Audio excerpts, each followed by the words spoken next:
बात आज की चैनल के कार्यक्रम मुद्दा में मैं आपका स्वागत करता हूं। दोस्तों, जैसा आपको मालूम है कि इस कार्यक्रम के अंदर हम कोई ना कोई ऐसा मुद्दा लेते हैं जो ज्वलंत हो, जिस पर बात की जानी जरूरी हो, जिसको बात करने से जनता तक कोई मैसेज पहुंचता हो। और आज का मुद्दा हमने जो तय किया है वो क्या है, राजनेताओं से हमारी उम्मीदें और उनकी सीमाएं। तो दोस्तों, यह एक मुद्दा ऐसा है कि हम राजनेताओं से बहुत उम्मीदें करते हैं और ये सोचते हैं कि ये सारी उम्मीदें हमारी राजनेता ही पूरी करेंगे। तो ये सीमाएं कितनी होनी चाहिए, किस नेता से कितनी सीमाएं होनी चाहिए, ये सारी चीज़ें तय करनी चाहिए। और तय करने के लिए हम लोग आज बात करेंगे। मेरे कार्यालय में, मेरे चैनल पर आज जो स्टूडियो में उपस्थित हैं वो हमारे अनुभवी पत्रकार जो राजस्थान में अपने नाम का अलग स्थान रखते हैं, प्रेम आनंदकर साहब।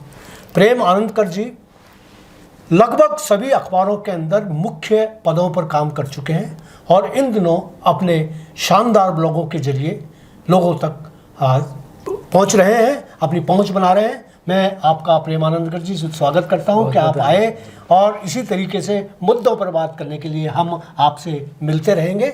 तो ये सवाल उठता है कि राजनेताओं से हमारी उम्मीदें तो होनी चाहिए, क्योंकि हर आदमी को उम्मीद होती है, लेकिन आप सांसद से ये उम्मीद करो कि मेरी गली के अंदर जो नाली है वो साफ़ नहीं हो रही, या विधायकों से ये उम्मीद करो कि मेरे दफ्तर के अंदर ये काम नहीं हो रहा। मतलब सारे काम हम राजनेताओं पर छोड़ देते हैं और जब भी कभी कुछ हुआ जाता है कि ठेकरा फोड़ना है राजनेताओं पर, ज्ञापन देना है राजनेताओं के विरुद्ध, पार्टी वालों के विरुद्ध।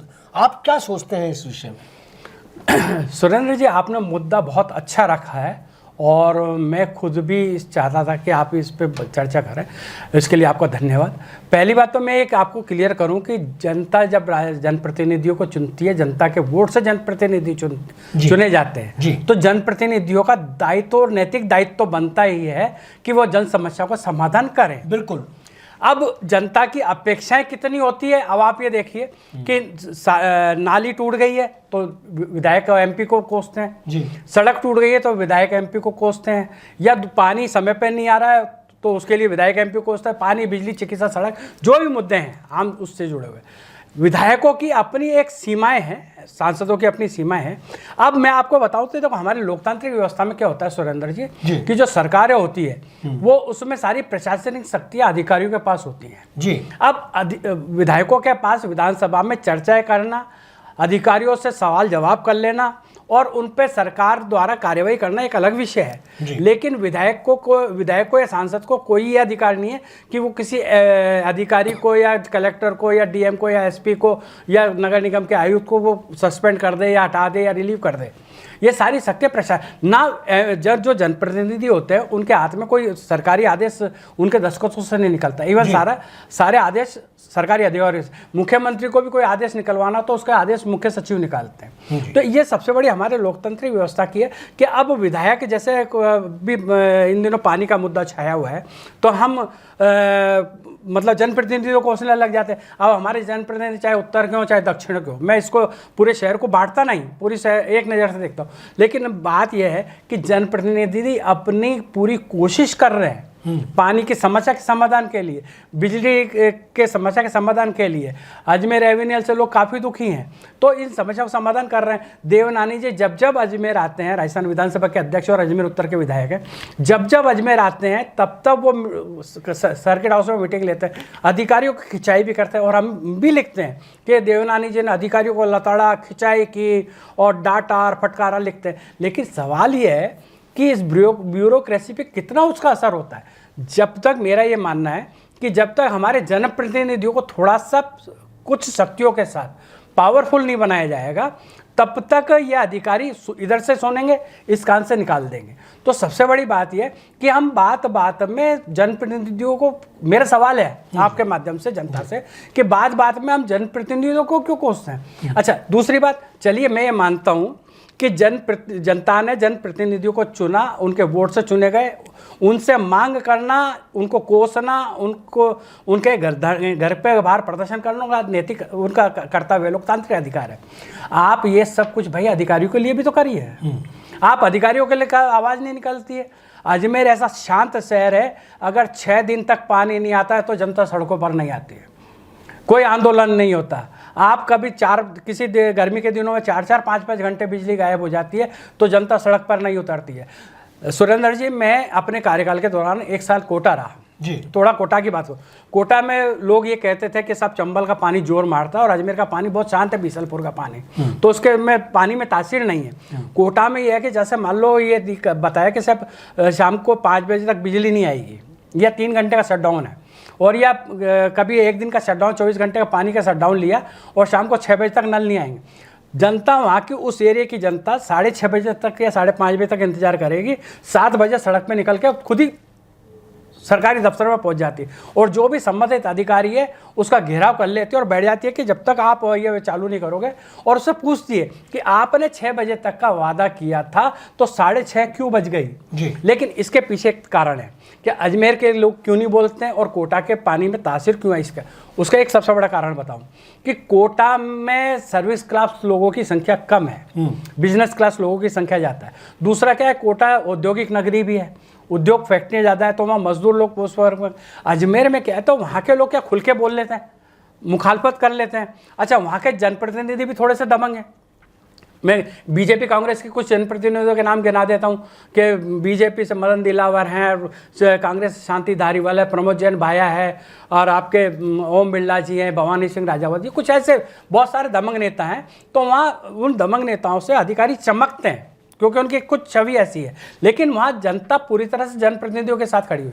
जनप्रतिनिधि में ताकत कब आएगी, जब जनता साथ खड़ी रहेगी। तो इस स्थिति मेरी ये है। लेकिन अजमेर में क्या है कि अजमेर में आपके सारे सर्विस क्लास लोग हैं। अजमेर में जो कुछ जो आर्थिक रीढ़ की हड्डी है वह रेलवे है। रेलवे कारखानों में लोग काम करते थे, रेलवे अजमेर सर्विस क्लास की वजह से बसा हुआ। तो इसलिए सर्विस क्लास के लोग ये देखते हैं कि यार मैं आज कलेक्ट्रेट पे प्रदर्शन करने जाऊंगा, कल को मेरे खिलाफ राजकारण में बागदा का मुकदमा दर्ज हो गया है या सड़क रोकने का मुकदमा दर्ज हो गया तो मेरे तो सस्पेंड हो जाऊंगा, मेरे बीवी बच्चों पर दिक्कत आई। ये सबसे बड़ा कारण है। जब मैं आज किसी सज्जन से बात कर रहा था तो उन्होंने कहा कि भाई साहब अजमेर सर्विस क्लास लोगों का शहर है, इसीलिए लोग नहीं बोलते हैं। लेकिन हम खुद मीडिया वाले भी कई बार पब्लिक को कहते हैं, और सोशल मीडिया पे भी आज 2-3 दिन से ये चल रहा है कि अजमेर की जनता को तो चाहे तुम 8 दिन पानी मत दो और 2 दिन बिजली मत दो, कुछ नहीं बोलेगी, शांत रहेगी। तो मैं ये कह रहा हूँ कि आप शांत रहिए, आप को तो कोई बहुत बड़ा आंदोलन नहीं करिए, लेकिन अपनी आवाज़ तो उठाइए। जो अधिकारी काम नहीं करता है, 10-15 लोग 20 लोग उनसे जाके सवाल तो करिए। जिस तरह से आप जनप्रतिनिधियों से सवाल करते हैं कि साहब आपके ने जो 3 महीने पहले सड़क बनाई थी वो पहली बारिश में ढह गई। अरे भाई, सड़कें जो जनप्रतिनिधि ने थोड़ी बनाई थी, बनाने वाले तो अधिकारी हैं। तो वो सड़क उन अधिकारियों से पूछा जाए ना, और कलेक्टर से बात की जाए सीधा सीधा इस मामले में कि साहब आप जो पीडब्ल्यूडी के या नगर निगम के या अजमेर विकास प्राधिकरण के JN हैं उनको उनसे सवाल जवाब कीजिए, उनको शोकॉज नोटिस दीजिए, उनके खिलाफ 16 CCA की कार्यवाही कीजिए, क्यों नहीं करते, और उनको सस्पेंड कीजिए। अभी मैं आपको एक उदाहरण दूँ कि जोधपुर में हाईकोर्ट का फंक्शन था, मुख्यमंत्री जी ट्रेन से जोधपुर गए, स्टेशन से और समारोह स्थल तक वो गए, और जिस सड़क से वो गए और आए उस सड़क को 1 या 2 दिन पहले वहाँ बिल्कुल नया बनाया था। अब आप दुर्भाग्य देखिए कि समारोह के पहले 1 दिन पहले वहाँ जम के 1200 सड़क बह गई। भाई, आपने सड़क अच्छी बनाई होती तो सड़क नहीं बहती। इसका मतलब ये है कि कोई भी निर्माण कार्य होता है उसमें गुणवत्ता से समझौता किया जा रहा है। अब समझौता क्यों हो रहा है कि एक तो आपने साहब कोई हाई रेट भरेगा तो आप उसको टेंडर नहीं देंगे, बिलो रेट पे आएगा, 10-20% बिलो पे आ गया, फिर उसमें अधिकारियों के, इंजीनियरों के और इनके कमीशन, और फिर उसकी बेचारे की मजदूरी और फिर उसके मटेरियल। तो आप ये बताओ हम क्या कर रहे हैं, किसके साथ समझौता कर रहे हैं। तो जनता क्या है कि चूंकि जनप्रतिनिधि बेचारे सहज उपलब्ध हैं, बेचारे सहज कि बेचारे हम सब ले दे के जनप्रतिनिधियों को गाली दे देते हैं, उनको ही कोस लेते हैं। लेकिन आप मानिए, आपका अधिकार है मैं ही नहीं कह रहा आप जनप्रतिनिधियों से बात मत कीजिए, जनप्रतिनिधियों को कोसिए, गाली बकिए, आप कुछ भी करिए, लेकिन आप उनकी भी तो पीड़ा समझिए। क्या वो आपके साथ नहीं खड़े हैं? वो भी आपके साथ खड़े हैं, वो भी आपकी पीड़ा से सरोकार रखते हैं। लेकिन आप लोग सीधे जनप्रतिनिधि का दरवाजा देखेंगे, आप कलेक्ट्रेट का दरवाजा देखना ही नहीं चाहते। आप जाइए मोहल्ले के 10-20 लोग इकट्ठा होकर धरना देकर बैठ जाइए। और लेकिन सबसे बड़ी बात यह कि अब हमारे जो अफसरशाही है ना, वो इस कदर हावी है कि पहले तो जब आप और हम रिपोर्टिंग करते थे तो हम देखते थे कि छोटे छोटे बच्चे अगर 10 लोग भी कलेक्टर से मिलने आ गए तो या तो कलेक्टर 10 के 10, 15, 20 लोगों को अपने चैम्बर में बुला लेते या बाहर आके उनसे ज्ञापन लेते तो उनकी बात सुनते थे। आज स्थिति यह है कि कलेक्टर चैम्बर से नहीं निकलते हैं, एसडीएम चैम्बर से, नगर निगम आयुक्त चैम्बर से नहीं निकलते। अगर कोई ज्ञापन देने जाए तो कलेक्टर साहब बैठे बैठे ज्ञापन लेते हैं और नगर निगम आयुक्त बैठे बैठे ज्ञापन लेते हैं। आप ये देखिए कि अफसरशाही किस कदर हावी है, तो अफसरशाही को ठीक करने की आवाज़ भी जनता को ही उठानी पड़ेगी। लेकिन आनंदकर जी, आपने बहुत अच्छी बात कही और धारा प्रवाह आपने जिस तरीके से बात की, तो एक सवाल तो मैं आपसे पूछना चाहूँगा कि क्या राजनेताओं को खुला छोड़ दिया जाए, उनकी कोई जिम्मेदारी नहीं है? अगर उनका कलेक्टर, उनके अधिकारी, उनका जलदाय विभाग, उनका वो मंत्रालय, कोई सी भी मंत्री विभाग हो, वो सारी योजनाएं जो हमारे जनता के पैसे से लागू होती है, उनकी क्रियान्विति अगर भ्रष्टाचार में लिप्त होकर की जाती है, तो क्या राजनेताओं का कोई दायित्व नहीं बनता? सिर्फ जनता का दायित्व बनता है कि जनता अपनी बात को लेकर, अपने मुद्दों को लेकर कलेक्टर के पास चला जा रहा है, कलेक्टरों से लठ खाए, लाठी खाए, और जो क्या है इनके पास क्या है? और दूसरी बात यह है कि क्या आदमी के पास यही काम है कि सुबह से शाम तक आज लाइट के लिए, कल सड़क के लिए, परसों पानी के लिए और चिकित्सा के लिए, हर चीज़ के लिए आपको जाना है? कल बच्चों के साथ में कुछ हो गया तो आप अपराध के विरोध में जाइए। तो आदमी 365 दिन क्या आंदोलन ही करता रहेगा इन अधिकारियों के खिलाफ, कभी एसपी के खिलाफ, कभी कलेक्टर के खिलाफ, कभी चिकित्सा विभाग के खिलाफ? कुछ तो इन डॉक्टर, इनका भी तो बनता है ना दायित्व, और ये नियंत्रण में रखें, और ये नियंत्रण में रख सकते हैं। मैं आपसे कहता हूं आनंदकर जी, अगर आज विधानसभा अध्यक्ष देवनानी जी हैं, क्या अधिकारी उनकी बात नहीं मानेंगे? और नहीं मानेंगे तो वो कहाँ रहेंगे? क्या वो उसके प्रति जवाबदेह नहीं है? जवाब पूछते हैं। क्या वजह है कि देवनानी जी जाकर या अनीता बघेल जी जाकर अधिकारियों के गरेबान में झांक कर देख लेते हैं और उनसे पूछते हैं कि आपने क्यों नहीं किया? पूछते हैं। आज सारे विधायक जो हैं, चाहे वो ब्यावर के विधायक शंकर सिंह रावत हो, चाहे वो शत्रुघ्न गौतम हो केकड़ी के विधायक, या वीरेंद्र जी कनावत हो मसूदा के, या अपने विकास चौधरी किशनगढ़ के हो, पुष्कर के हमारे मंत्री महोदय हो, सब बोलना जानते हैं और सब जानते हैं, सबके अधिकार है। आजकल अधिकारी डरते हैं, आजकल अधिकारी जानते हैं कि जब उनका ट्रांसफ़र अजमेर किया जाएगा या जहां भी वो चाहते हैं वहां किया जाना है तो वो अपने संबंधित विभाग के मंत्री और उनसे बाकायदा सिफारिश लगा कर जाते हैं। तो उनके कंट्रोल में रहना चाहिए, उनको नहीं रह पाते। ये इस बात पर आप बताइए। बिल्कुल सही, अच्छी बात करो। आपने अभी तक जितनी बात कही है उससे 100% नहीं 1000% सहमत हूँ सुरेंद्र जी। भाई अभी तो आपकी केंद्र में भी बीजेपी की सरकार, राजस्थान में भी बीजेपी की सरकार, नगर निगम में भी बीजेपी का बोर्ड, तो फिर भाई क्या दिक्कत है? अब आपने एक चीज़ मैं बता दूं कि आज सोशल मीडिया पे एक पूर्व मुख्यमंत्री अशोक गहलोत का एक ट्वीट घूम रहा है जिसमें वो ये कह रहे हैं कि साहब जब हमने हम सत्ता में थे तो बीजेपी वाले कहते थे कि यहाँ ब्यूरोक्रेसी हावी है ना, लेकिन आज हमारे इस सरकार को बने हुए 8 महीने हो गए और आज भी जो कांग्रेस में अधिकारी लगाए गए थे वही काम कर रहे हैं। इसका मतलब कि हमने जो नियुक्तियां की थी वो सही है। तो अब आप कितना बड़ा मैसेज गया है कि आप ये देखिए कि कांग्रेस सरकार में लगे हुए अधिकारी आज बीजेपी की गवर्नमेंट में बिल्कुल नहीं सुन रहे। इसका मतलब सीधा ये जाहिर। लेकिन प्रेम आनंद जी, मैं इस बात से थोड़ा सा ना इत्तेफाकी रखूंगा आपसे। अगर कांग्रेस के टाइम में जो आईएएस ऑफिसर्स थे, आईपीएस ऑफिसर्स थे, जितने विभागों के ऑफिसर्स थे वो थे, क्या आप बीजेपी की गवर्नमेंट आ गई तो उनको कहीं दूसरे राज्यों में शिफ्ट करके दूसरे राज्यों से मंगाएंगे? वही रहेंगे नहीं। चाहे वो। अच्छा, दूसरी बात है कि इनका कोई कांग्रेसी नहीं होते, ये कोई भाजपाई नहीं होते, ये कर्मचारी होते हैं और ये कर्मचारी बिल्कुल बाकायदा एक चयन प्रणाली के तहत आते हैं। तो इनको आप ये नहीं कह सकते कि कांग्रेस के टाइम के वो है अधिकारी और ये बीजेपी के टाइम के पर ये नहीं। मैंने तो एक अशोक गहलोत जी का वो ट्वीट कोट किया है, मैं उसमें नहीं पढ़ रहा कि एक बीजेपी कांग्रेस, लेकिन सवाल यह कि जब भी कोई सरकार आती है तो ऊपर से लेकर नीचे तक सरकारी जो मशीनरी तंत्र है, सरकारी मशीनरी तंत्र उसको खंगालती। अब खंगालने से क्या होता है कि कई बार अपन पानी फिल्टर करते हैं तो आपको शुद्ध पानी पीने को मिलता है, गंदा पानी पीने को नहीं। कई बार क्या होता है कि जो अधिकारी 2-2, 3-3, 4-4 साल से कहते हैं ना कि ठहरे हुए पानी भी बदबू मारने लग जाता है। तो स्थिति मैं आपको जो कहना चाह रहा हूँ, आपने बीच में मेरी बात को काटा, मैं ये कहना चाह रहा हूँ कि जो अधिकारी 4-4, 5-5 साल से एक ही जगह ठहरे हुए वो बिल्कुल ठहरे हुए पानी की तरह हो गए। अब उनकी मतलब ये देखो कि एक तरह से वो अपने ढर्रे में चलने वाले लोग हैं। जब तक आप फिल्टर नहीं करेंगे, व्यवस्था में बदलाव नहीं करेंगे, आप जनप्रतिनिधियों का उनमें खौफ नहीं होगा, तो जब तक खौफ नहीं होगा, डर पैदा नहीं होगा, तो ये अधिकारी सही ढंग से काम करने वाले नहीं। आज आप देखिए कि सड़कों की स्थिति के बारे में क्या देवनानी जी ने कम आदेश निर्देश दिए, पानी के बारे में कम क्या आदेश निर्देश दिए, क्या अनिता जी पहल नहीं कर रही है? सब पहल कर रहे हैं, लेकिन फिर भी समस्या का समाधान क्यों नहीं हो रहा है? आज आए दिन हम सड़कों के बारे में रोज लिखते हैं और पब्लिक भी चिल्लाती है और सोशल मीडिया के सारे प्लेटफॉर्म है जो सड़क पानी बिजली से भरे हुए हैं। आज बरसात के दिनों में निचली बस्तियों में पानी क्यों गया? मैं एक बात कहता हूँ, स्मार्ट सिटी में जो काम हुआ आप उससे अच्छी तरह वाकिफ है। स्मार्ट सिटी में अगर इन्होंने पानी निकासी की, बरसात के पानी निकासी की प्रॉपर व्यवस्था कर दी होती, नालों को पक्का कर दिया होता और इसका चैनल की दशा सुधार दी होती, कच्ची निचली बस्तियों के उत्थान के लिए कुछ प्रयास कर लिए होते, सड़कों की दशा जो हो रही है और पहली दूसरी बारिश में सड़कें नहीं बहनी चाहिए थी, इस तरह की सड़कें बनाई जाती, जहाँ सीसी रोड की जरूरत थी वहाँ सीसी रोड बनाई जानी होती। तो आज के जो बारिश में हमको ये जो हालात देखने पड़े शहर के, ये देखने पड़ते, तो ये किसके लिए, किसकी कमी की वजह से? इसमें देखिए आनंद जी, मैं आपकी यहाँ तक आप जो कह रहे हैं बहुत अच्छा आपने बात कही। अब क्या हुआ है कि जैसे ये नई गवर्नमेंट आई है, जिसको कह सकते हैं आप भाजपा की गवर्नमेंट, इसको सही शब्दों में कहा है कि भजन लाल जी की गवर्नमेंट आई है, तब से एक अधिकारी विशेष को यहाँ पर ये नियुक्ति दे दिया कि आप सरकार, क्योंकि ये नए हैं, अभी इनको मुख्यमंत्री काल का पहला इनका अवसर है, इनको अनुभव नहीं है, ये उस तरीके के शातिराना अंदाज नहीं जानते, अधिकारियों को ट्रीट नहीं कर सकते, मंत्रियों को ट्रीट नहीं कर सकते, इसलिए उन्होंने अधिकारियों पर यह बोझ डाल दिया और एक अधिकारी विशेष को सुधांशु जी को बैठा दिया वहाँ कि आप वो करें।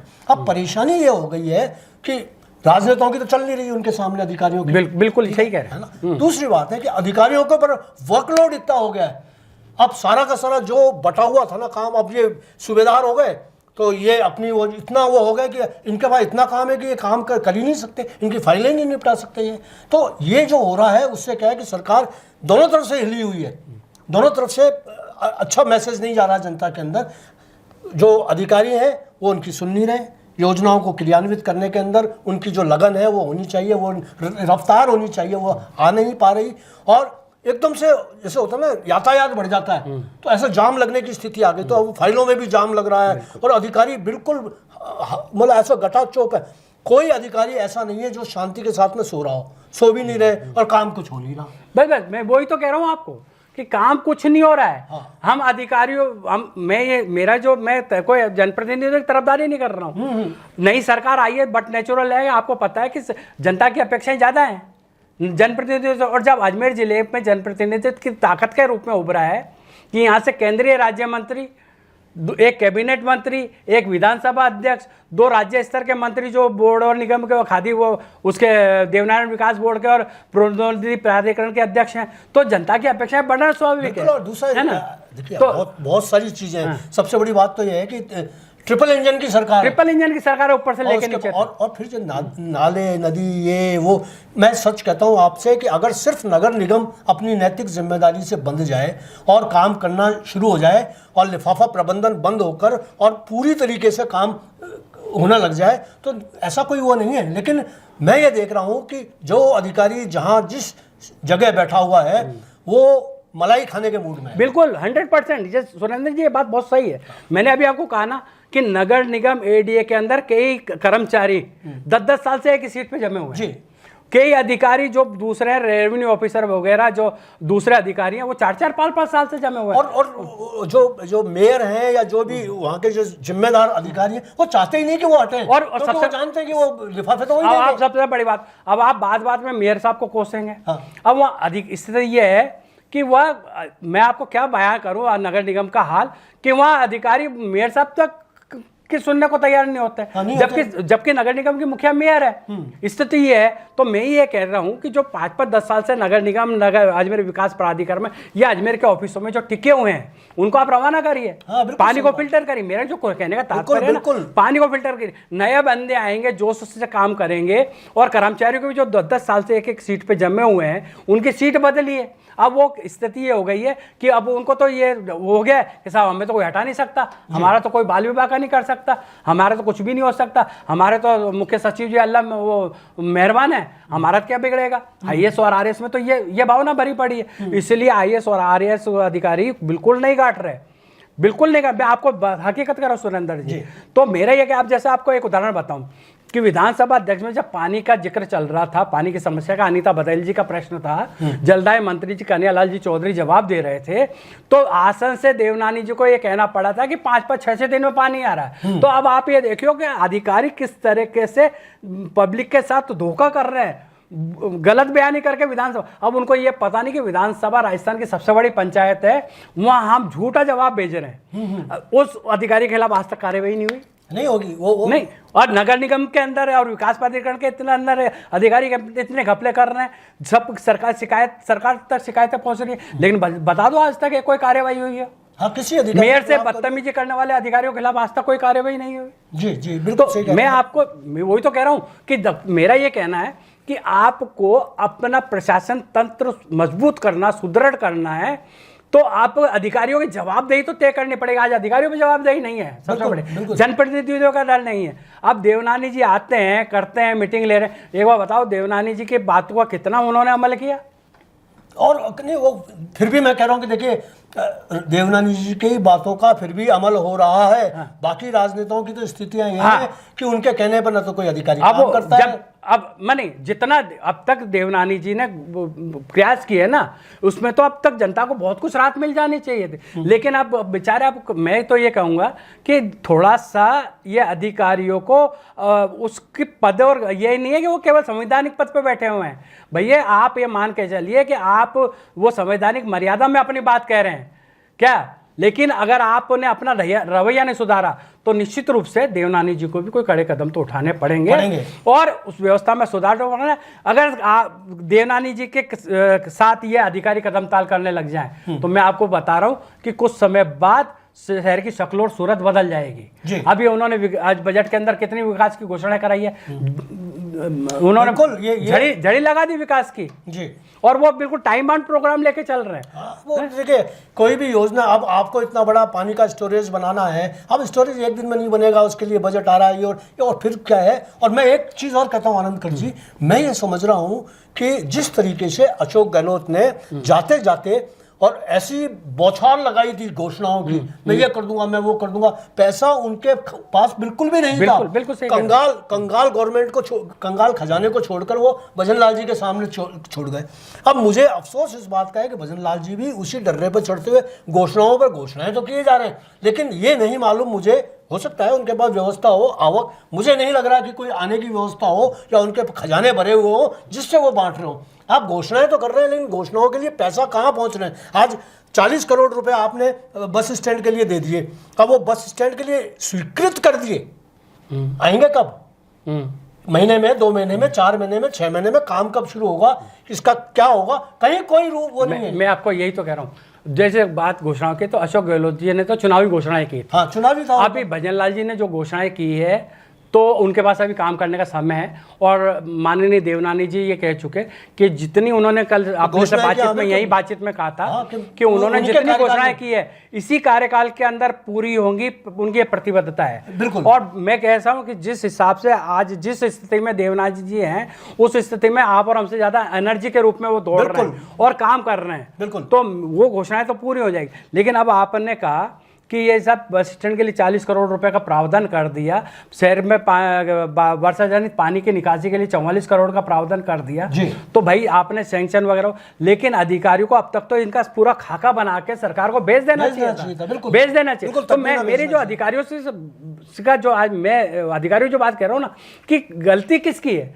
जनप्रतिनिधियों की नहीं है, ये इन अधिकारियों की है, क्योंकि कार्यकारी अमलदार एजेंसी ये है, इनके दस्तखत से ऑर्डर निकलते हैं, वित्तीय मंजूरी निकलेगी तो इनके दस्तखत से, टेंडर पास होंगे तो इनके दस्तखत से। पूरी स्मार्ट सिटी योजना इन्हीं ने पूरी की। अब स्मार्ट सिटी में अरबों खरबों रुपया मिला, क्या दिख रहा है आपको? सिर्फ ये एलिवेटेड ब्रिज के पिलर के अलावा कुछ दिख रहा है? कुछ भी नहीं है। या 7 वंडर के 7 ताबूत खड़े कर दिए, ताबूत कर दिए, इधर पाथवे बना दिया। अब मैं कह रहा हूँ 13 फुट का, आप ये देखिएगा कि ये तय किया जाना चाहिए था कि जो 16 फुट का भराव क्षमता थी उसको 13 फुट पर कैसे पहुंचाया गया, किसके दस्तखत से हुआ वो किसके काम। दस्तखत? अब उसको और वो आज खमियाजा पूरा शहर भुगत रहा है उसका। अब वो 7 वंडर्स तोड़ने का आदेश हुआ है, क्या अमल हुआ? एनजीटी का एनजीटी में मुकदमा चल रहा है, क्या कुछ हुआ? कुछ नहीं हुआ। तो ये सारे अधिकारियों को कुल मिला के मैं तो ये कहूंगा आपकी बात के निष्कर्ष में कि अधिकारियों की सारी मिली भगत है और बदनाम हमारे जनप्रतिनिधि होते हैं कुल मिला के। बिल्कुल ठीक कहा आपने। जनप्रतिनिधि होते हैं और हम कोसे हैं, हमारा अधिकार है जनप्रतिनिधियों को कोसना, क्योंकि हमने उनको चुन के भेजा है, उनका नेतृत्व दायित्व है, उससे हम इनकार नहीं कर रहे, ना पीछे हटने वाले, जनप्रतिनिधियों को भी पकड़ेंगे, लेकिन सबसे ज्यादा जिम्मेदार अधिकारियों को ठहराया जाना चाहिए। बिल्कुल ठीक कहा। तो दोस्तों, आज का मुद्दा था कि राजनेताओं से हमारी उम्मीदें कितनी होनी चाहिए, उनकी सीमाएं क्या होनी चाहिए, इस पर कितनी सारगर्भित बात प्रेम आनंदकर जी ने आपको बताई। मुझे अच्छी तरह से विश्वास है कि आपको ये कार्यक्रम हमारा बहुत अच्छा लगा होगा। अगर इस कार्यक्रम में कोई कमी लगी हो तो आप हमें बताएं, और इसी तरीके से हम नए मुद्दों पर मिलते रहेंगे। आप हमें मुद्दे भी सुझाएं और हम उस पर बात करेंगे। नमस्कार, आप बहुत बहुत धन्यवाद, आप आए प्रेमानंद जी, बहुत अच्छा लगा। बहुत बहुत धन्यवाद सुरेंद्र जी, सहयोग करते रहे। धन्यवाद दोस्तों, धन्यवाद।